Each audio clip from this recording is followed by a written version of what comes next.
বর্তমান সরকার গঠন হওয়ার পর ৮টি কমিশন গঠন করা হয়েছিল।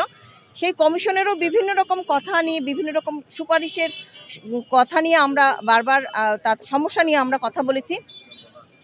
এই কথা বলতে গিয়ে আমরা দেখেছি যে আমাদের কর্মকর্তা, 25 ক্যাডারের কর্মকর্তা যারা ফেসবুকে খুব সাধারণভাবে, সাবলীলভাবে আমাদের বর্তমান সরকারকে বিভিন্ন রকম উপদেশ দিয়েছেন, কিভাবে জনপ্রশাসন আরও ভালো করা যায় এই পরামর্শ দিয়েছেন।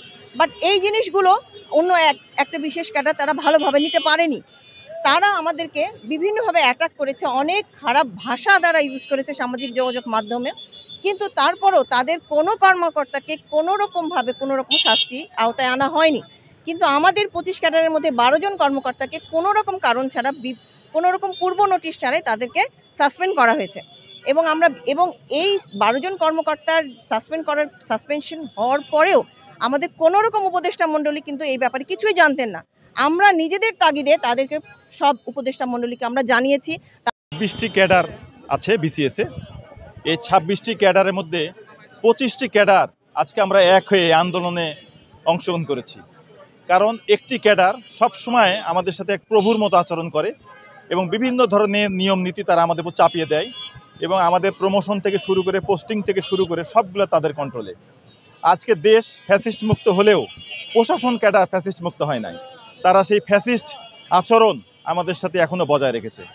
এর প্রেক্ষাপটে আমরা কিছু দাবি দেওয়া নিয়ে সামনে এসেছি। যেমন একটি দাবি হলো যে যার যার মন্ত্রণালয় তার ক্যাডার। আরেকটি দাবি হলো যে উপসচিব কোটা বাতিল করে মেধার ভিত্তিতে নিয়োগ দেওয়া। আমরা চাই যে সব জায়গায় মেধার মূল্যায়ন করা হোক। মেধাবী লোকজন যদি প্রশাসনে বা বিভিন্ন জায়গায় আসে তাহলে তার দ্বারা দেশ জাতি উপকৃত হবে। এর প্রেক্ষাপটে আমরা দীর্ঘদিন থেকে আন্দোলনটা চালিয়ে আসছি। মাঝখানে আমাদেরকে কিছুটা আশ্বাস দেওয়া হয়েছিল যে হ্যাঁ, আমাদের দাবি দাওয়াগুলো পূরণ করা হবে। কিন্তু বর্তমানে দেখা যাচ্ছে এই নিয়ে বিভিন্ন রকম টালবাহানা চলছে এবং এর প্রেক্ষাপটে আমাদের কিছু লোকদেরকে বরখাস্ত করা হয়েছে বা তাদেরকে বিভিন্নমূলক শাস্তিমূলক ব্যবস্থা নেওয়া হচ্ছে তাদের বিরুদ্ধে।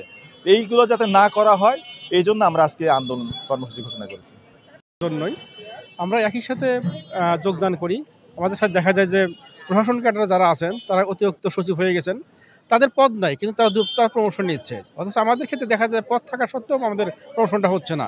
তাদের পদ না থাকলেও তাদের দেখা যাচ্ছে যে তাদের কিছু নতুন করে পদ স্বয়ংভাবে তৈরি করে, সেখানে প্রমোশন নেয়। আবার দেখা যাচ্ছে হয়তো এক সময় আমরা যোগদান করি, ওনারা আমাদের বস এসে আমাদের এখানে আসেন।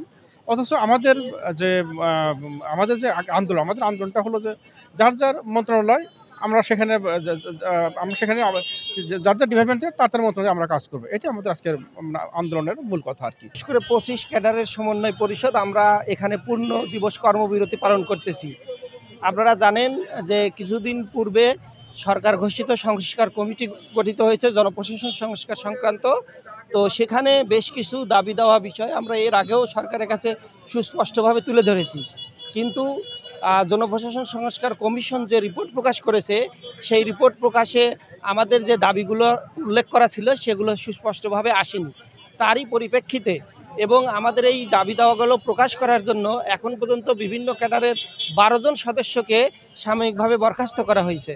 তাদেরকে এই বরখাস্ত উইথড্র করার জন্য এবং আমাদের দাবিগুলো সরকারকে গ্রহণ করার জন্য এই পূর্ণ দিবস কর্মবিরতিতে আমরা পালন করছি।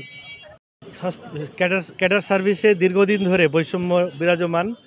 একটি ক্যাডার বিভিন্ন সময় বিভিন্ন ধরনের আগ্রাসী ভূমিকা পালন করে। তারা সমস্ত মন্ত্রণালয়ের শীর্ষ পদগুলোতে তারা আছেন এবং অন্যান্য বিভিন্ন ক্যাডারের শীর্ষ পদগুলোতেও তারা ডেপুটেশনের নামে দখল করা, তাদের পদোন্নতি, তাদের আর্থিক সুবিধা তারা ঠিকমতো নেয়, কিন্তু অন্য ক্যাডারগুলোকে তারা সেই সুবিধাগুলো দেয় না এবং বিভিন্নভাবে বৈষম্য করে রেখেছে। আমরা 24 সালে বৈষম্য বিরোধী আন্দোলন হয়েছে, আমাদের যে ফ্যাসিস্ট সরকার বিদায় নিয়েছে, কিন্তু আমাদের প্রশাসন এখনও বৈষম্য মুক্ত হয় নাই। সেটার দাবিতেই আমাদের 25 ক্যাডার ক্যাডার বৈষম্য নিরসনের আন্দোলন দীর্ঘদিন থেকে চলছে। তো